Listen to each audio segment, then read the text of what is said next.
Hello, you're watching DD News. I'm Preeti. With me is Mamta, and we're here to present Tracking COVID-19 Doctors Speak. And this is a special program, a special phone-in program we get for you each day because we are at this stage of the fight against coronavirus, wherein every myth, every doubt has to be busted so that it does not further create any panic. And you can ask all your questions, all your doubts, all your myths on the COVID-19 pandemic on the numbers that will be flashed on your screens. We'll be joined in by doctors who will clear all your doubts. Also, ensure that the volume of your television sets is on a low mode.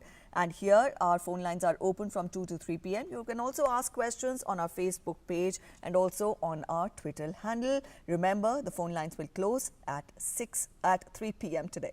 बिल्कुल, ये एक विशेष programme जिसमें कोविड-19 यानी corona virus से जुड़े जितने भी आपके सवाल हैं उनके जवाब आपको यहाँ मिल सकते हैं। हमारे साथ विशेषज्ञ भी जुड़ते हैं और जैसा कि हमारे सभी दर्शक जानते हैं कि आए दिन स्वास्थ्य मंत्रालय की ओर से भी विभिन्न गाइडलाइंस, दिशा निर्देश जारी हो रहे हैं और उसके चलते हम सबको इस बात का ध्यान रखना है कि जिस तरीके से आर्थिक गतिविधियां बढ़ रही हैं, जिस तरीके से अनलॉक 1 शुरू हो चुका है, उसके चलते लोगों का एक दूसरे से संपर्क भी बढ़ेगा। इसका मतलब हमें और आपको सावधानी और ज्यादा बरतनी है। इसका मतलब ये भी है कि हमारे और आपके पास शायद और भी सवाल होंगे जिनके जवाब हम लोग जानना चाहेंगे और इसीलिए डॉक्टर्स हमारे साथ जुड़ेंगे इस विशेष कार्यक्रम में।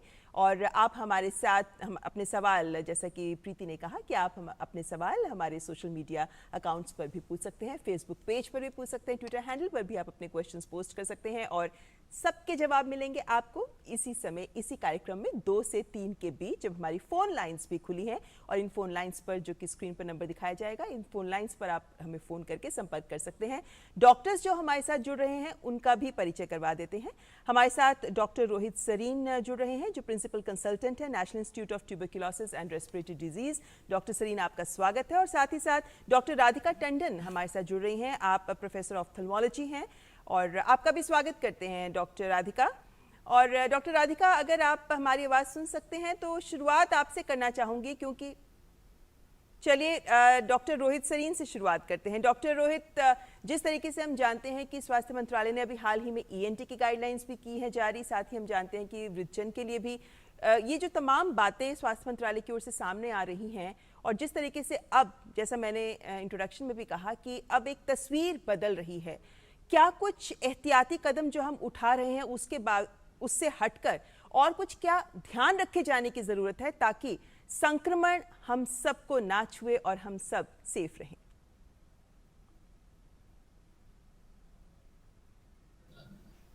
जो परिवर्तन आया है अब वो ये है कि भाई अब अनलॉक शुरू हो गया है और जब भी अनलॉक शुरू होता है तो इसका मतलब ये है कि लोगों को थोड़ा सा आपस में मिलने जुलने का अवसर मिलता है, लोग अपने काम पे आना जाना शुरू कर देते हैं और इससे इनफैक्ट रिस्क जो है वो बढ़ जाता है।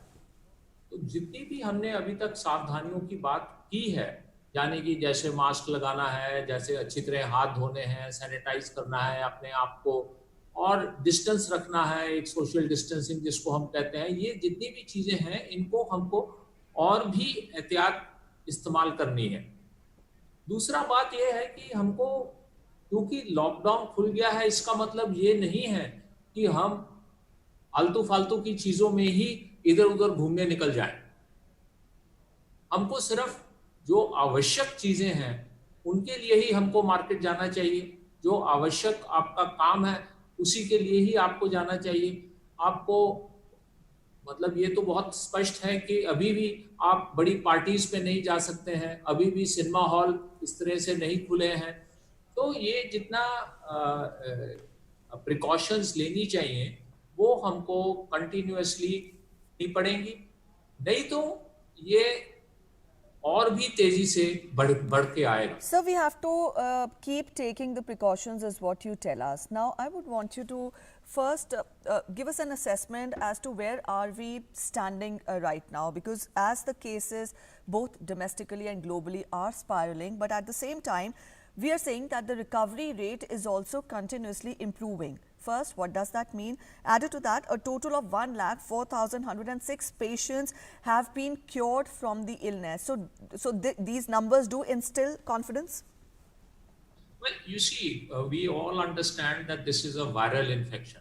ये हम इस चैनल के जरिए हमने पहले भी कहा है कि भाई ये एक वायरल इन्फेक्शन है, जैसे कॉमन फ्लू पहले होता था वैसे अब ये एक फ्लू है। और वायरल इन्फेक्शन का एक कैरेक्टरिस्टिक होता है कि ये सेल्फ लिमिटिंग होती है, कुछ समय के बाद this will automatically go away. So with that in mind, whatever you feel or whatever you hear that okay, we have been able to relieve so many patients of this particular infection, that is happening automatically.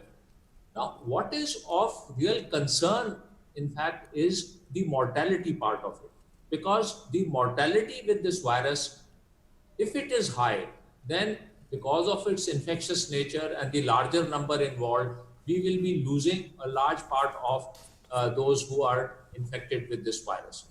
So hence it is important that we should protect the deaths from this. And I would say that in that context, India is a bit fortunate that you see our mortality rates are hovering around 3% as compared to the developed world where it goes anywhere from 7 to 10% even. So of course there are various reasons for this. One is the precautions that have been started and taken timely. But I think another important factor is that we are a young population and most of the deaths are occurring in the elderly. Nearly half the deaths which have taken place are in the years 50 years and plus. So I would just emphasize that the group which is at high risk should really take these precautions very seriously. Otherwise, if they get infected, then there will be they're falling into a serious sort of illness rather than the milder form which is there in most of the other patients. जी, बात यही है कि एहतियात बरतनी सबको बहुत ज़्यादा ज़रूरी है। डॉक्टर राधिका टंडन भी हमारे साथ जुड़ गई हैं, आप ऑप्थेल्मोलॉजी की प्रोफेसर हैं। डॉक्टर राधिका, एक भ्रम या एक तथ्य जो सब जानना चाहते हैं वो ये भी कहा जा रहा है लगातार कि आप अपनी आंखों का भी ख्याल करिए। क्या आंखों के जरिए भी कोरोना वायरस की इन्फेक्शन फैल सकती है? ये एक सवाल सबके जहन में होता है। कैसे आंखों को प्रोटेक्ट करना चाहिए और क्या एहतियात आंखों के जरिए क्या ये वायरस फैलता है, इस तथ्य को अगर आप स्पष्ट कर सके तो।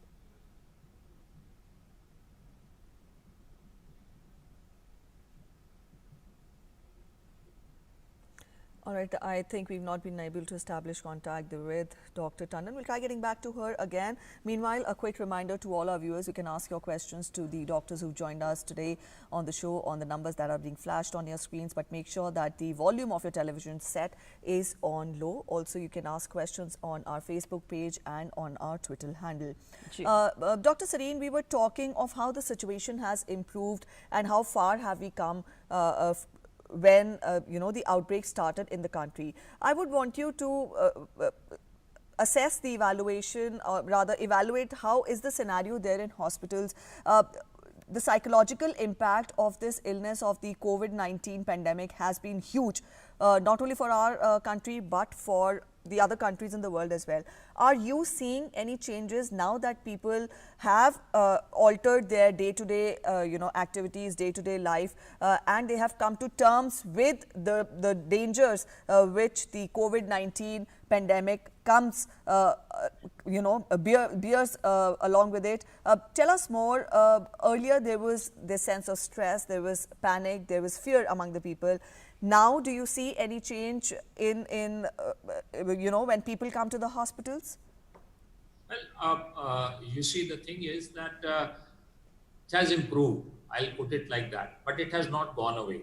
That scare and panic is still there, and I think to some extent that is justified also because of so much coverage on this particular issue and the infection part of it and the social distancing and all that and mask.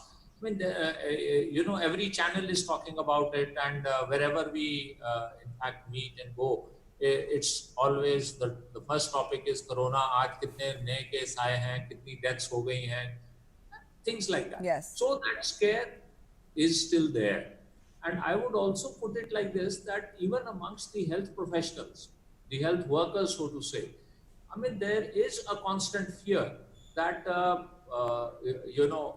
we are at risk, and even though all precautions are taken, but still that risk factor remains. In fact, we have seen people who have got infected in spite of having taken the due precautions. So that mental, so to say, the issues which are involved with this particular illness, they are there still, though to a lesser extent. I'll only Right. put it like. Doctor Sarin, ये जो मौसम है जिसमें हम जानते हैं कि बारिश भी हो रही है, ऐसे में नमी भी है और गर्मी भी है, इस मौसम में खास तौर पर जिन लोगों को सांस संबंधी बीमारी है, उन लोगों को क्या कुछ एहतियात बरतने की ज़रूरत है, और क्या ये मौसम ऐसे लोगों के लिए जिनको सांस संबंधी बीमारी है उनके लिए और ज़्यादा खतरनाक हो जाता है जब हम कोरोना वायरस के संक्रमण की बात करते हैं? तो देखिए, जितनों को भी ये सांस की बीमारियां हैं या और भी फेफड़े की अन्य परेशानियां हैं, ऐसे सभी पेशेंट्स को एहतियात जो भी हम बात करते हैं, that has to be taken even more seriously and more strictly, क्योंकि अगर ऐसे मरीज को कोरोना इन्फेक्शन हो जाती है तो फिर उसके सिवियरिटी ऑफ डिजीज होने के चांसेस बहुत बढ़ जाते हैं, and that has been seen in different studies and in published work also. और जहाँ तक इंडिविजुअल का सवाल है, जो प्रिकॉशंस लेनी है, इन एडिशन टू दैट मैं यही कहूँगा कि they should not move out of the house more frequently, and they should be very regular in the medication which they are taking for their asthma or bronchitis, because until and unless their breathlessness is controlled, they are more in distress. जी, यानी एहतियात बरते जाने की सबको ज़रूरत है। ऐसे में डॉक्टर सरीन, एक महत्वपूर्ण बात ये भी हो जाती है कि जब हम आजकल के माहौल में जो लोग ज़्यादा सावधानी बरत रहे हैं, जो लोग ज़्यादा इस बात को महसूस कर रहे हैं कि हमें संक्रमण ना हो जाए, जिनको ये भय भी होता है और एहतियात भी बरतते हैं जो ज़्यादा, ऐसे में जब आप सार्वजनिक स्थलों पर जाते हैं, जब आप जगह जगह को छूते भी हैं, और ये तो होना ही है जब आप घर से बाहर निकलेंगे, तो क्या ऐसे लोगों को और ज्यादा सावधानी बरतने की जरूरत है जिनको ये सांस संबंधी बीमारियां हैं? एक बात और जानना चाहेंगे, कहा जाता है कि जो ग्लव्स पहनते हैं, बहुत सारे लोग ये सोचते हैं कि अगर हम ग्लव्स पहन रहे हैं तो हम सुरक्षित रहेंगे। कहां तक ये भी सही है कि एक सीमा तक ही ग्लव्स का इस्तेमाल किया जाना चाहिए? इन दोनों बातों को जोड़कर अगर हम समझना चाहें तो।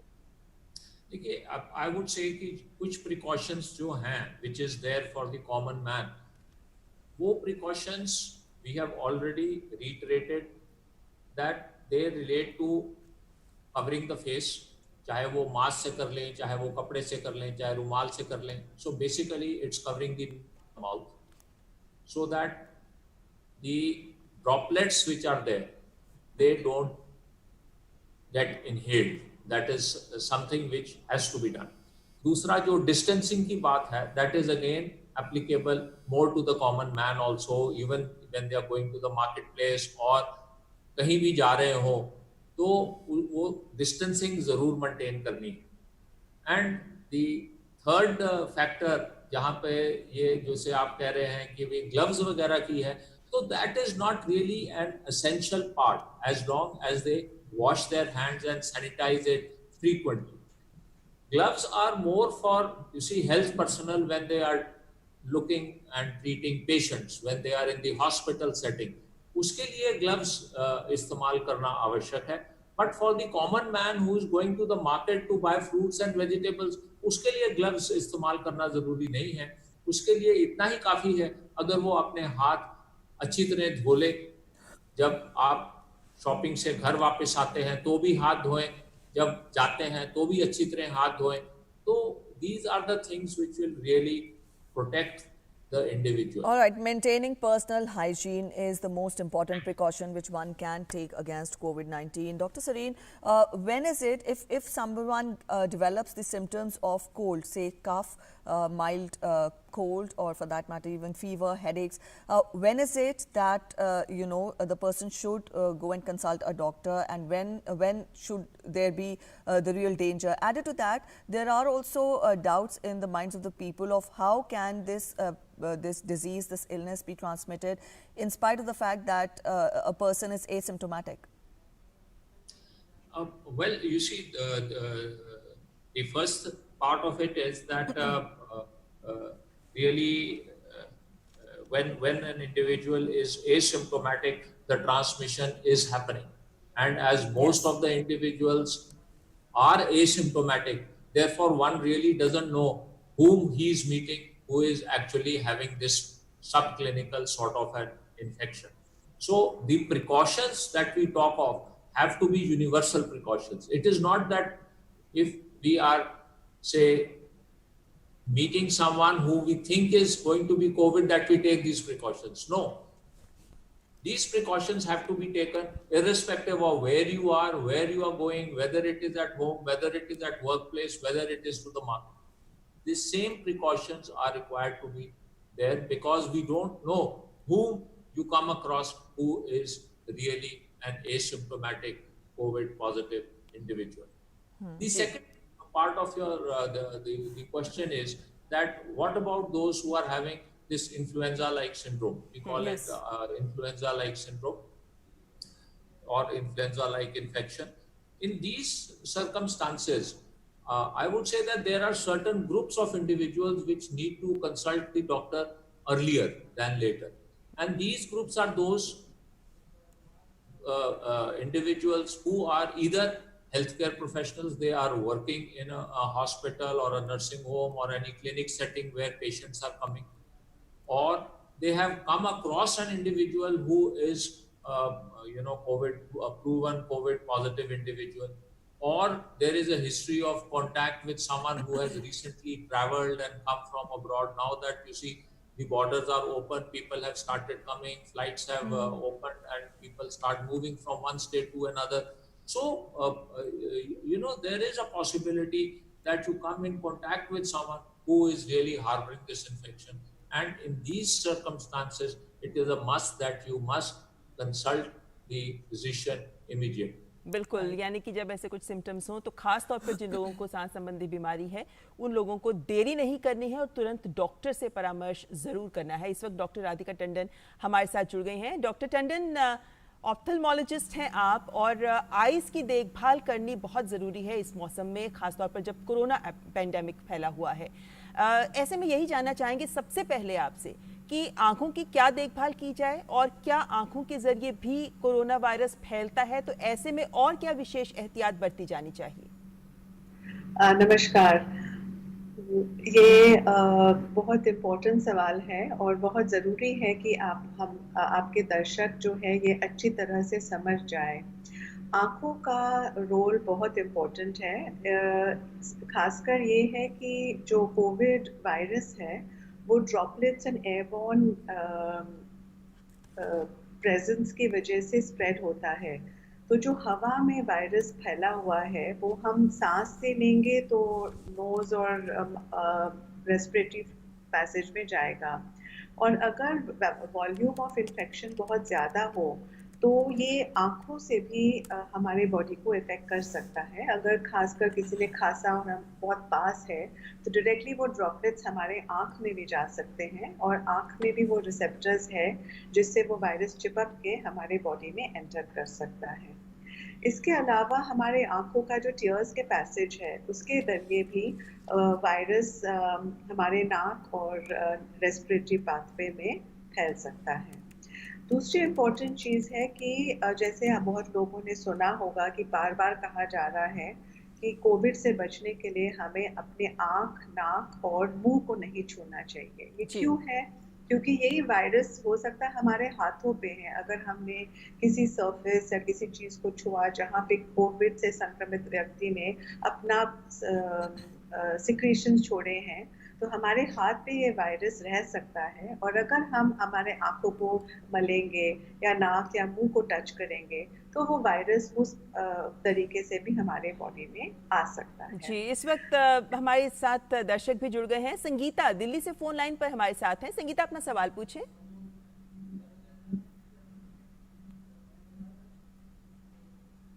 Husband is 65 years old, and he had cancer 2 years back. So we have a PET scan after every 6 months. So I just wanted to know, अब जब उनका PET scan due है, so is it safe to go out and get a PET scan done? Dr. Serene, you would address that? To go out and get a PET scan.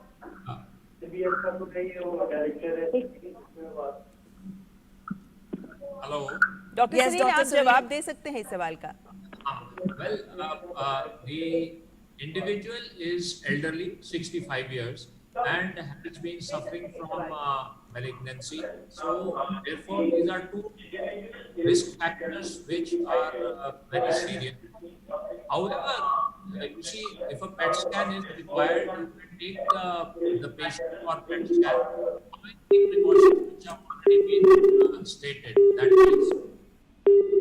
All right, we had our caller Sangeeta joining us from Delhi, but again, this is a reminder to all our viewers, make sure the volume of your television set is on the low mode, otherwise it will disrupt whatever advice the doctors are giving. From here, we await the questions from our viewers. The Preeti, numbers इस are वक्त being Anil flashed. Bhatnagar हमारे साथ जुड़ गए हैं Rajasthan Yes. से। अनिल, अपना सवाल पूछ सकते हैं आप। हाँ जी, जी, अपना सवाल पूछें। मैं 72 इयर्स का हूँ, मेरी वाइफ 71 की है। हम एक सोसाइटी में रहते हैं 4th फ्लोर पे। मैं सारी प्रिकॉशंस रख रहा हूँ, लिफ्ट यूज नहीं करता हूँ, लेकिन मुझे कुछ 4-5 चीजों के लिए बाहर जाना होता है, तो नीचे इतनी भीड़ भाड़ रहती है, और क्योंकि मेरा सब्जेक्ट सेल बायोलॉजी है और इसकी मैं साइज जानता हूँ, मास्क जो है इतने बढ़िया नहीं है, तो क्या हमें कोई प्रोफाइलेक्टिव लेना है या नहीं? क्योंकि हम तो एक तरह से पॉजिटिव मान के अंदर बंद हैं लास्ट 70 डेज से। Dr. Right. Serene. वेल अब देखिए, ऐसा है कि एक तो आप एल्डरली हैं, you are 70 plus, so I think one thing is very clear that you are more prone to getting a severe disease in case you get the corona infection. We call you as belonging to a high risk group category. However, that doesn't mean that that should affect your day-to-day life as such. Only thing is that the precautions जो आप लेते हैं, that has to be taken more seriously and more strictly. अब आपको अगर 3-4 दफे बाहर जाना पड़ता है, पहले तो ये है कि भाई इतनी फ्रीक्वेंसी पे आपको नहीं जाना चाहिए। रोज अगर 3-4 दफे जाते हैं तो आप अपने आप को ज्यादा एक्सपोज कर रहे हैं। तो मैं आपको यही सलाह दूंगा कि आप एक लिस्ट बना लीजिए जो कि भी आपको मार्केट से लेके आनी है, और एक ही दफे जाके ले आइएगा, और बेशक वो 2-3 दिन की ही चीजें एक बार में खरीद लीजिएगा, rather than go out every day. जी, बिल्कुल। Second thing is Yes. कि जब आप बाहर जाते हैं तो आप मास्क लगा लीजिए, दैट इज सफिशिएंट। और जब आप वापस आते हैं तो अच्छी तरह अपने हाथ वगैरह धोने बहुत जरूरी है, because you have to take care not only of your own self but also of your spouse. you know, that is very important. Sometimes one feels कि ठीक है viral infection है तो क्या हुआ, but she is also in the elderly group more prone to getting the infection. So sometimes you may be asymptomatic and transmit to her, and she may develop symptoms. So all those things are to be kept in mind in your decision making process. All So right. less frequent visits outside your house, be more within your house, and take full precautions in terms of hygiene, personal hygiene. All right, Mr. Sanjay is joining us from Maharashtra. Let us hear the question from him as well. Mr. Sanjay, please ask your question. ये है कि अगर मुझे Covid का infection हो गया और मैं उससे रिकवर हुआ हूँ, तो मुझे फिर इन्फेक्शन होने के चांसेस है क्या? होता है या एंटीबॉडीज फाइट कर लेते हैं, मुझे फिर से इन्फेक्शन नहीं होगा? जी, डॉक्टर सरीन, ये एक ऐसा सवाल है जिसको लेकर कोई स्पष्ट जवाब अभी तक डॉक्टर्स की तरफ से आ नहीं रहा है, लेकिन मिक्स रिजल्ट्स आ रहे हैं, रिसर्च ये बताती है। लेकिन आप क्या कहेंगे?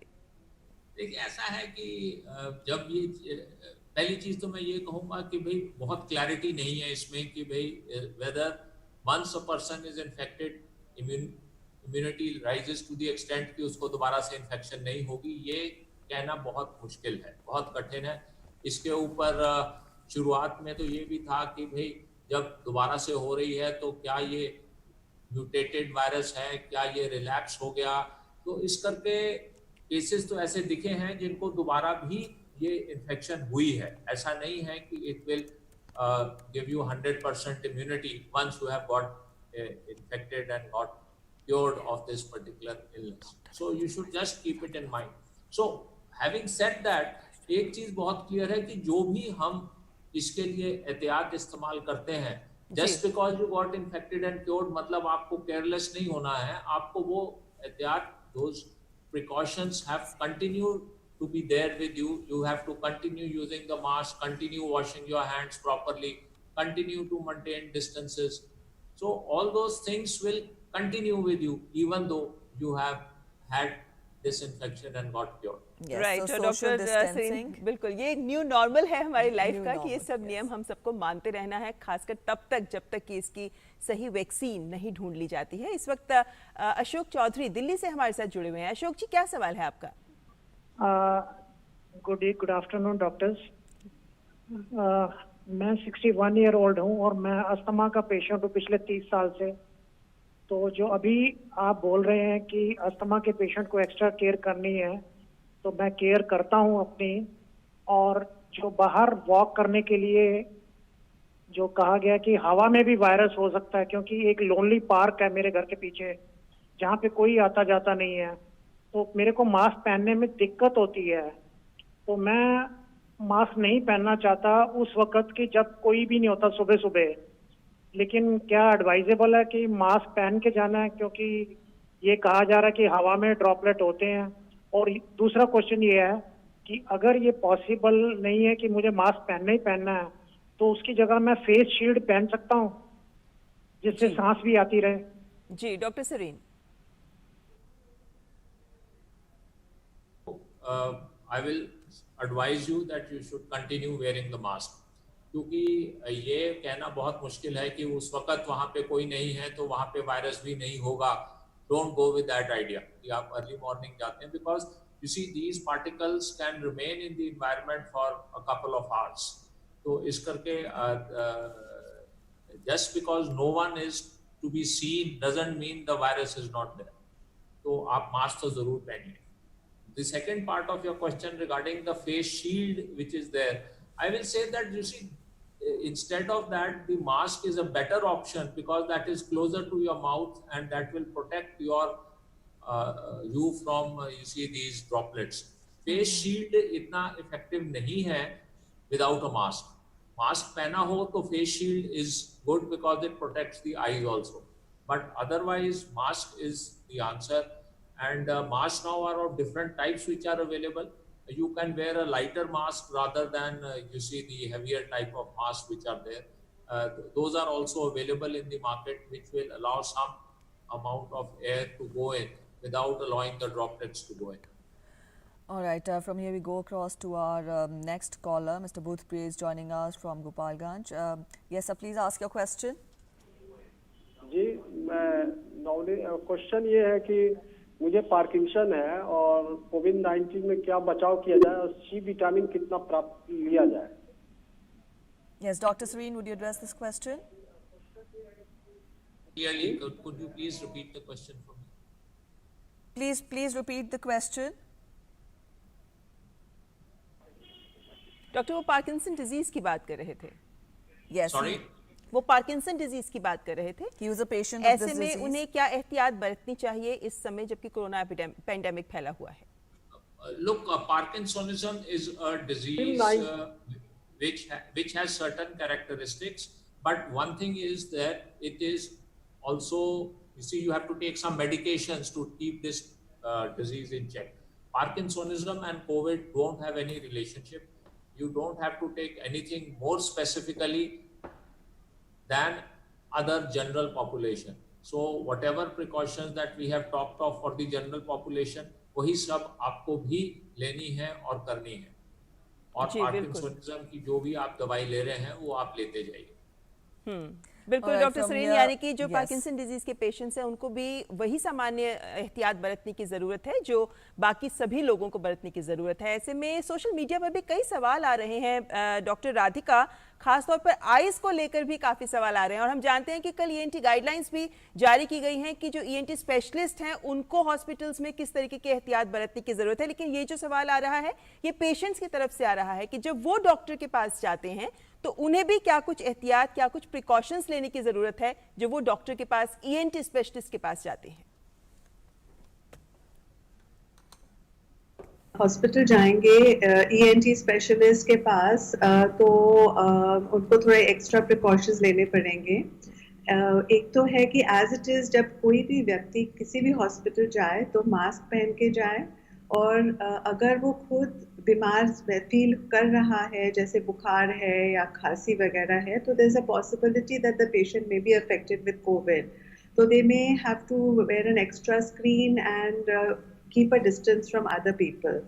When they go to the hospital, then they will have to, it is better that अगर उनको COVID जैसे symptoms हो, जैसे खांसी, तो it is possible कि COVID है, वो खुद नहीं decide कर पाएंगे, तो it may be better कि वो किसी ENT स्पेशलिस्ट को बाय फोन पहले कंसल्ट करे या नियरेस्ट कोविड सेंटर जो उनके पास हो या हेल्पलाइन पे पहले कंफर्म करे कि उनको कोविड हॉस्पिटल में जाना चाहिए या सीधा किसी ENT स्पेशलिस्ट के पास।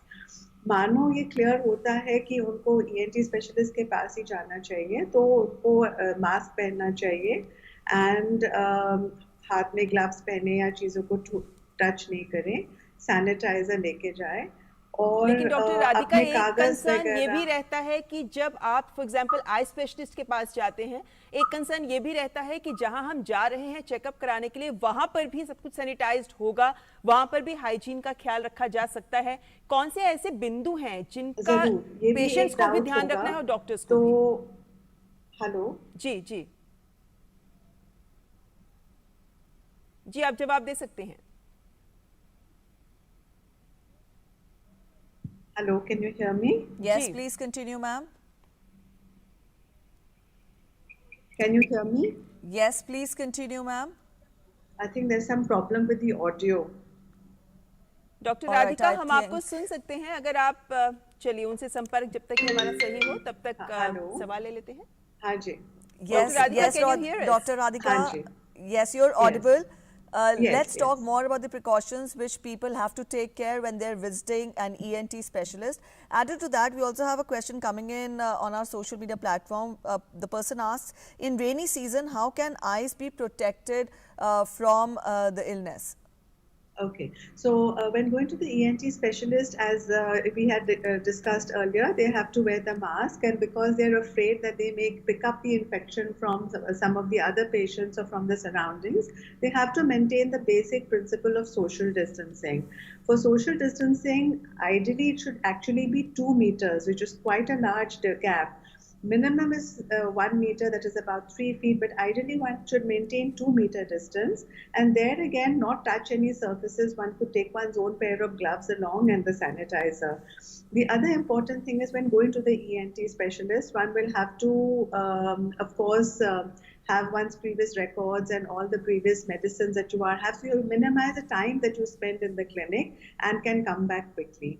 Now, talking about the rainy season, what happens in generally rainy season is that the chances of getting infection rises, the chances of getting conjunctivitis rises, and the way that one gets the conjunctivitis is usually by touch. So usually you may be carrying the infection on your hands or fingers if you touch some surface, and then when you rub your eyes, you can get the infection. The other thing is, of course, dirty water, rainwater splashes in the eye. That can be another mechanism by getting the infection. So to take care of one's eyes, one has to remember not to touch or rub the eyes. And in case it's raining, then have some, whenever one uses an umbrella or when you're passing under say the awning or some kind of a surface where water is dripping from a dirty surface, you have to be careful that you don't allow that water to splash into the eyes. You may have to shut your eyes, or you may have to wear a screen, umbrella, or turn your head away to make sure that the dirty water doesn't get into your eyes. Right. And if you have any problem, then if you get an infection, then you should not go directly to the chemist and take drops, because sometimes the chemists do give steroid drops and that can sometimes make the infection much worse. So if the eyes become red, uncomfortable like an eye flu, then one has to consult an ophthalmologist to get the correct treatment. All right, ma'am, taking that a little forward, any specific precautions which have to be taken by people who have undergone any specific eye surgery on their road to recovery? Yes. So whenever one has eye surgery, one would have been given a list of do's and don'ts by the concerned doctor, as well as a prescription of medicines. One has to follow those eye drop schedule very religiously. If you've been asked to put multiple drops, you can keep a gap of 10 minutes between the 2 drops. Otherwise, one drop will wash out the other. And make sure that you keep the proper sequence and the gap correctly, and you make a sort of a timetable to put the drops. The other thing is that you mustn't touch or rub the eyes. You mustn't allow any water to splash into the eyes. But having said that, you do have to keep the eyes clean. So after surgery, you must understand from your surgeon carefully how they would like you to clean the eyes. There are different means which are explained. One can have sterile eye wipes, which come as single use, and they have a little moistened, soft tissue inside. With that, you can clean the eyes. It is important to close the eye and gently wipe from outside without rubbing the eye and without applying too much pressure.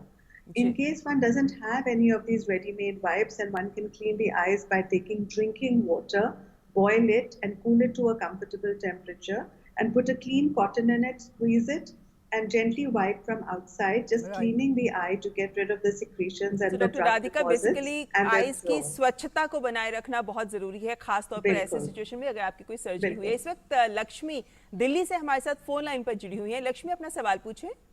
मेरा सवाल doctor Sarin से है। मैं asthmatic हूँ और घबराहट से मेरे लेफ्ट कंधे और हाथ में बहुत दर्द हो जाता है, और उससे इतनी घबराहट होती है कि रात में नींद नहीं आ रही। तो क्या इस घबराहट को कम करने के लिए, और ये जो लेफ्ट हैंड में पेन होता है, कोई मेडिसिन है क्या? डॉक्टर सरीन, क्या करूँ? देखिए, ऐसा है कि आप तो जाहिर है कि आप अस्थमा का ट्रीटमेंट तो ले ही रही होंगी, एंड समटाइम्स ये जो अस्थमा का ट्रीटमेंट है, इसके अंदर हैंड्स, फिंगर्स क्या थोड़ी ट्रेम्बलिंग सी रहती है। कई बार अगर आप एक डेरिफाइलिन सॉल्ट अगर वो लेते हैं तो उससे थोड़ा नींद में भी फर्क आता है, नींद नहीं आती। तो बाकी अगर मैंने पहले भी यही कहा है कि अगर आपको कोरोना की इन्फेक्शन हो तो फिर आपको थोड़ी मुश्किल पड़ सकती है। इस करके आपको जो भी हम एहतियात बता रहे हैं कोरोना के कॉन्टेक्स्ट में, वो बहुत स्ट्रिक्टली आपको अप्लाई करना है। Do not think that just because आप अस्थमेटिक हैं तो आपको ये इन्फेक्शन हो सकती है। That is not you are not in any way more likely to develop infection. But once you get infection, then as an asthmatic, you will get more severe disease. That is quite clear. So Sir, also added to that, also spell out more precautions or more care which has to be taken by people with comorbidities? Yes, you see the precautions. Number one is that whatever we have stated, these 3 mantras that are there, of the mask, of frequent washing of hands, and social distancing, they have to be followed more strictly. That is very clear. Secondly, you have to reduce your exposure to others. Now, it is very simple that in today's world, with good communications happening, one need not meet a person to talk to a person. You could easily go on WhatsApp, or you could go on any other platform, and with IT help you could communicate. So emotionally you have to continue on with your bonding, but physically you have to remain apart. It is something like this. And then thirdly, I will say, going to the market and all that also should be avoided. And if by perchance there is someone else who is suffering from corona, then obviously you have to keep your distance and not meet that. जी doctor Sarin, एक social media पर सवाल आया है हमारे एक दर्शक का, जो कह रहे हैं कि सिट्रस फ्रूट्स जो विटामिन सी रिच होते हैं, इन्हें उनसे एलर्जी है। तो ऐसे में अपनी इम्यूनिटी बढ़ाने के लिए उन्हें क्या करना चाहिए अगर वो इन सिट्रस फ्रूट्स को जो विटामिन सी रिच हैं उन्हें कंज्यूम नहीं कर पा रहे? देखिए, मतलब अगर आप अपना पौष्टिक आहार लेते हैं तो उसमें आपको स्पेसिफिक कोई विटामिन या कोई इस तरह की चीज लेने की आवश्यकता ही नहीं है, because in your day to day foods, in your day to day fruits that you take, वो सारी चीज कवर्ड ही रहती है. I will not recommend you to take any medication to boost up your immunity, क्योंकि जो आपकी inherent immunity है वो is built up with what you do, what you eat, how much you exercise, how much you take care of yourself. That is what is going to take care of your immune system. So इस करके ये जरूरी नहीं है कि आपको citrus fruits ही लेने हैं जिससे आपकी इम्यूनिटी ठीक रहेगी. अगर आप ग्रीन लीफी वेजिटेबल्स भी खाते हैं, अगर आप सैलड्स ले रहे हैं, अगर आप अन्य और फ्रूट्स भी ले सकते हैं, तो that will take care of your immunity. जी, ऑलराइट. और भी मैं अब नींबू नहीं ले सकता तो इस करके I am deprived of immune building. जी, और वैसे भी डॉक्टर सरीन कीवी जैसे भी फ्रूट्स हैं जो विटामिन सी रिच होते हैं, और यानी जो वैकल्पिक अन्य फ्रूट्स हैं, अन्य फल हैं, आप उन्हें भी कंज्यूम कर सकते हैं विटामिन सी के लिए. लेकिन यहाँ पे डॉक्टर राधिका आपके लिए आपसे एक सवाल पूछना चाहेंगे कि अमूमन देखा जाता है कि जो लोग कॉन्टैक्ट लेंस पहनते हैं वो उन्हें ज़्यादा स्वच्छता का ख्याल रखना होता है, लेकिन उनको इस दौर में जबकि कोविड-19 की बात हम लगातार कर रहे हैं, इस समय आप उन्हें क्या एहतियाती कदम उठाने के लिए उन्हें क्या राय देना चाहेंगे जो कॉन्टैक्ट लेंस का प्रयोग करते हैं? हम उनको ये सजेस्ट करेंगे कि जो नॉर्मली वो अपना हाइजीन मेंटेन करते हैं कॉन्टैक्ट लेंस के विषय में, उसको राजी रखें, उसी को फॉलो करें. और एक एक्स्ट्रा प्रिकॉशन वो कर सकते हैं कि जब अगर वो उनको कॉन्टैक्ट लेंस पहनना ज़रूरी है और वो घर से बाहर जा रहे हैं तो कॉन्टैक्ट लेंस के ऊपर कोई काला चश्मा या कोई गॉगल्स पहने ताकि direct contact with airborne infection ना हो. ऐसा ना हो कि उनको कंटामिनेटेड एयर से आँख में और कॉन्टैक्ट लेंस से वायरस चिपक जाए एंड रिस्क ऑफ इन्फेक्शन बढ़े. सो देयरफॉर अगर वो कॉन्टैक्ट लेंस पहनना ज़रूरी है उनके लिए, वो बाहर जा रहे हैं, तो उसके ऊपर एक आई प्रोटेक्टिव शील्ड पहने जैसे गॉगल्स हो या सिंपल पेयर ऑफ स्पेक्टिकल्स. और अगर बाहर जा रहे हैं और कॉन्टैक्ट लेंस अवॉइड कर सकते हैं, कुछ दिनों के लिए चश्मा यूज करें, so that is also an option for them. तो क्या कोई खास सिम्टम भी होता है क्या इसमें डॉक्टर राधिका, जब आप कह रहे हैं कि वायरस आइज के थ्रू जा सकता है, तो क्या अमूमन हम देखते हैं कि आंख लाल हो जाना ये एक पहला सिम्टम ज्यादातर जो आइज की इन्फेक्शंस हैं उसमें सामने आता है, लेकिन जब हम कोरोना वायरस की बात करते हैं क्या कुछ खास सिम्टम भी होता है जब किसी व्यक्ति को लगे कि कोरोना वायरस की वजह से आइज में इन्फेक्शन हो रहा है? हाँ, तो कोरोना वायरस से आँखों पे असर आ जाता है, इतना कॉमन नहीं है. तो अगर आप 100 पेशेंट्स लें कोरोना वायरस के, उसमें अराउंड 3 या 4 को आँखों के सिम्टम्स हो सकते हैं. वो ज़्यादातर सिंपल कंजंक्टिवाइटिस जैसे होगा, आँख लाल होना, थोड़ा जलन होना और तो आंसू आना, ज़्यादातर ये देखा गया है. अगर पेशेंट एकदम अनकॉन्शियस है, आईसीयू में है और वेंटिलेटर पे है तो बात अलग है, क्योंकि जो भी पेशेंट्स वेंटिलेटर पे होते हैं, अनकॉन्शियस होते हैं, उनमें भी आंखों के अलग प्रकार के प्रॉब्लम्स आ सकते हैं बिकॉज ऑफ वो नॉर्मल आंखों की ब्लिंकिंग नहीं होती है, फिर स्वेलिंग हो सकती है, ड्राइनेस हो सकती है, एक्सपोजर हो सकता है. पर वो ज़्यादातर आईसीयू स्टाफ सब जानते हैं आई प्रोटेक्शन, और वो उसका ध्यान रखते हैं ताकि पेशेंट को आंखों में कोई डैमेज ना हो. All right. Also, we have got another question on our social media platform. The viewer says, due to continuous home working and also in an attempt to avoid eye stress, can we use non-steroid over-the-counter eye drops and also use zero-power spectacles? Will spectacles help in eliminating COVID infection, Dr. Tandon?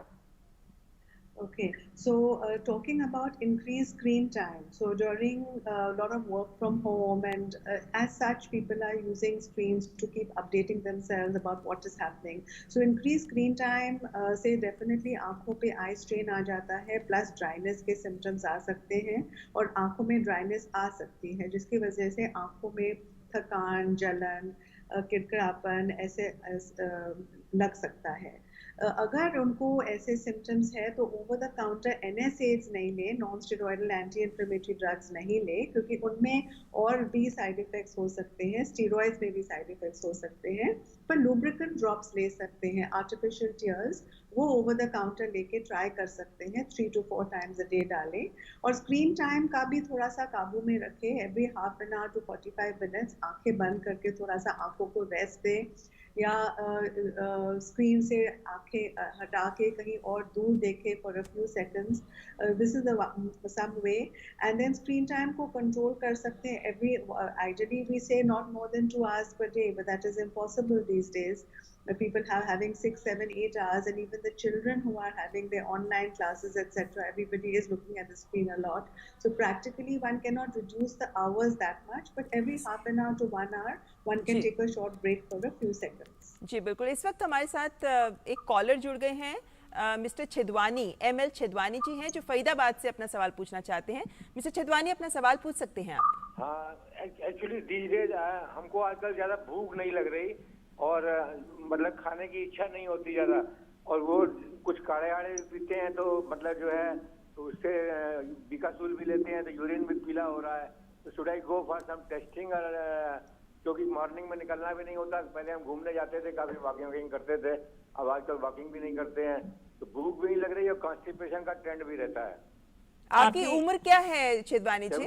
74। 74। Doctor Sarin. Constipation है, that is a very common symptom, so don't get worried about constipation. अगर भूख नहीं लग रही है तो उसके लिए we will have to find out कि ऐसा क्यों है, and for that I will suggest कि आप जो भी आपके करीबी हॉस्पिटल होगा या कोई डॉक्टर अवेलेबल रहेगा, you can consult them, they will be doing certain tests because there are many reasons जिसकी वजह से भूख नहीं लगती है। But at your age group, one of the commonest reasons is, I would say, is mainly loneliness, depression. These sort of illnesses also will cause a loss of appetite.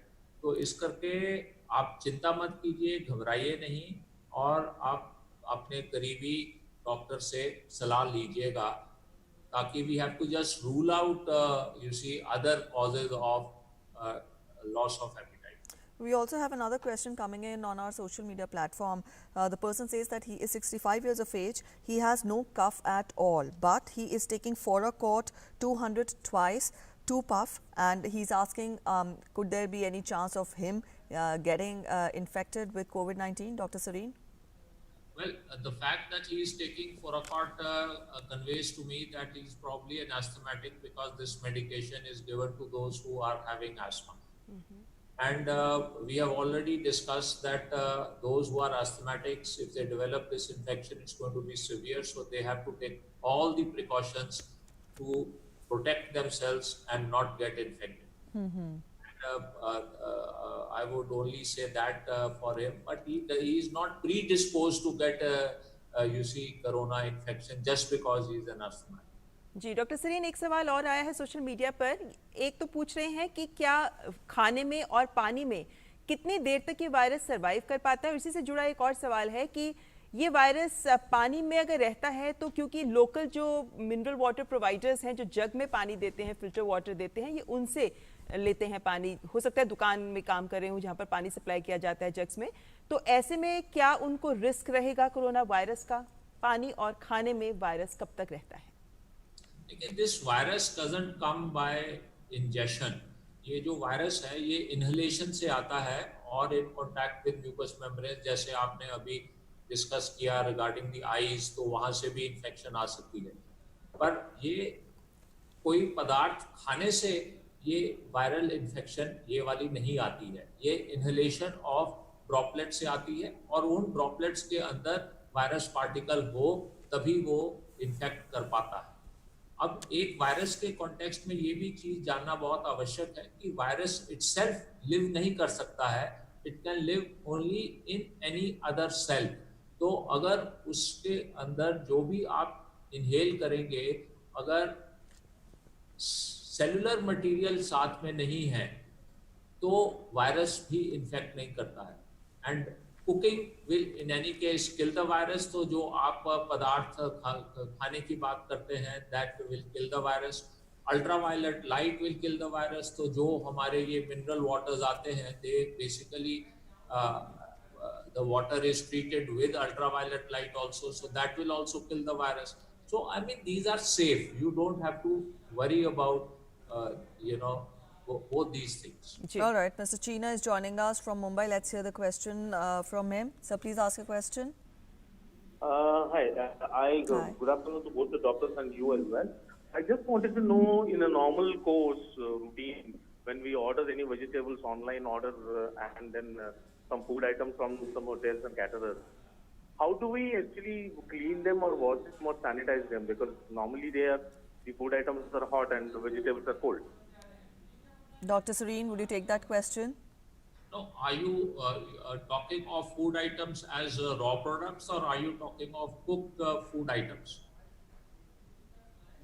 You can talk about both, sir, raw as well as.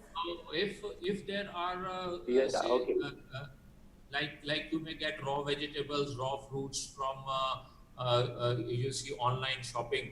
In that context, whenever you get these things, you should wash them very thoroughly and preferably with warm water.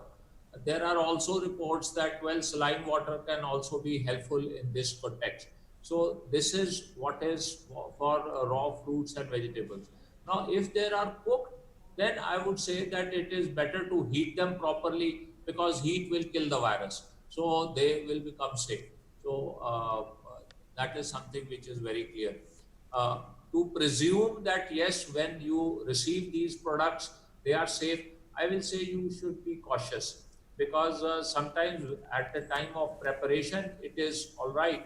But by transporting from the source of that particular product to your house, that itself may get infected. So you will have to be a bit more careful in terms of this. But always eat whatever you get from out, and that will be the safest way to consume. जी doctor Sarin, एक बहुत अहम सवाल है जो social media पर ही आया है.